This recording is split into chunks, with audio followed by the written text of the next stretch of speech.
Hello, my name is Emma, and in today's video, I am going to answer a question I hear a lot. Many people who are learning English love to read, but the problem they have is when they read English books, a lot of the times the books are too hard for them. So many students ask me, Emma, what's a good book to read to help me learn English? So today I'm going to tell you my piece of advice, what I think students should do if they like to read and they want to read English books. I recommend reading comic books or graphic novels. Now, before I go any further, I wanted to say what is a comic book and what is a graphic novel, and then I'm going to tell you why you should read these books. So let me show you two examples.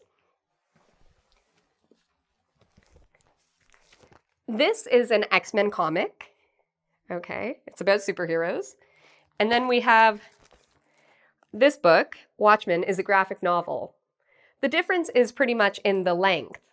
Notice that this is very short, whereas this is a collection of comics. Okay, and it's in a book form. So this is a graphic novel, this is a comic. If you open these, there's all these colorful pictures with different conversation and a storyline. So many people think that comics and graphic novels are for children. This is not true. Many adults read comics and graphic novels. And the reason why they are so good for people learning English is because they have so much conversation in them. So if you read a novel, there are a lot of description, a lot of words. Sometimes the author wants to write very poetically, and the language might not be the type of language people usually use. When you read comic books or graphic novels, the language is more about conversation. So you will see a lot of conversation language. You will see language about common expressions people use, slang, common vocabulary we use when we talk. When you read a novel, you don't really get as much of that. Okay? You will also see a lot of grammar in comics as well as graphic novels. And it's easier to read the grammar or to notice grammar points because sentences in graphic novels and comics are usually shorter. So you can see examples of the present perfect. You can see examples of the future tense.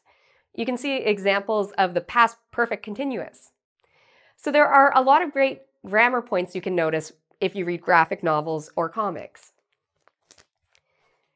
Okay, another thing I wanted to talk about is people don't want to read comics sometimes because they think they're always about superheroes. And some people don't like reading about superheroes.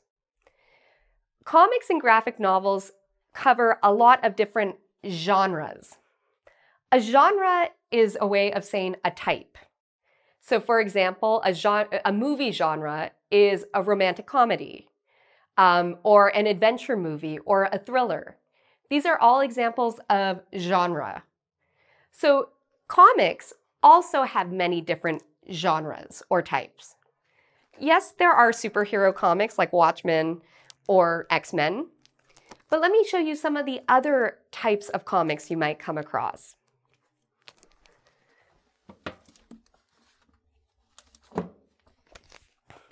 Okay, I have here a graphic novel called Mouse.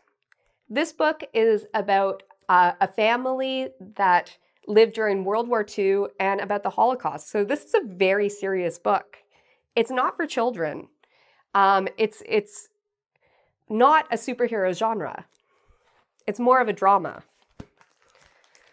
I have here this book, American-Born Chinese. This book is about somebody's experience immigrating to the United States. So again, it's about a person's real life experiences. I have here the book Jerusalem. this graphic novel, and so it looks like a novel, but if you look, there's actually a lot of pictures, is actually about the Middle East and the history of the Middle East. And then I have this book, The Art of War, which is actually about a philosophy book. The Art of War, you might have heard of it. This is the comic book version. So there are so many different types of graphic novels or comics, and they cover all different types of genres. So whatever you like, you can probably find in comic book or graphic novel form, whether it's from romance, biography, comedy. There's many different types of graphic novels and comics. Let me put these back.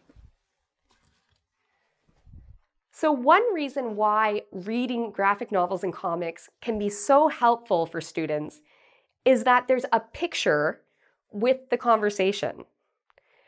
And so it's easier to guess what a word means or to improve your understanding of a new word because you can look at a picture and that really helps you understand. In regular novels, there are no pictures, so you have to spend a lot of time looking through a dictionary to understand the book. In a graphic novel, you can often guess what something means just by looking at the picture. Okay, and another reason why comics or graphic novels are great to read is you have a lot of different characters, sometimes teenagers, sometimes adults, sometimes seniors. Different characters use different types of English. Some people might use formal language, like a professor. Some people might use informal language, like a teenager. They might use slang. So when you read a graphic novel or a comic, you can actually see and have an understanding of the type of English different people use. You can notice, okay, here's a picture of a senior or an elderly person. What words are they using? And then you might see a picture of a teenager and you can think, okay, this person's a teenager. How are they speaking? What words are they using? So there's a lot of information you can get about English from comics and graphic novels that you don't see in regular novels as easily. So just to recap, I think comics and graphic novels are great to, if you want to improve your English and if you like reading. Comics and graphic novels are not just for children. There are many adult comics and graphic novels. You can learn a lot by the conversation you will see in a comic or a graphic novel, and you can use the picture to help you with your understanding. So for these reasons, I highly, highly recommend comics and graphic novels. Last thing I'm going to say, I have a lot of different comics and graphic novels I read. The ones you saw today are good ones, but there's so many that I love. If you want to learn about Toronto, where I'm from, I recommend Scott Pilgrim because that whole comic is about Toronto, so you can actually learn about another place. So thank you for watching, and I look forward to reading your comments about this video. If you want to practice some of what you learned from this video, you can visit our website at www.engvid.com, and there you can actually take a quiz on the material we talked about. You can also subscribe to my channel. Don't forget to ring the bell, where you will actually find more videos on many different subjects, including pronunciation, listening, writing, reading, and so much more. So thank you so much for watching, and until next time, take care.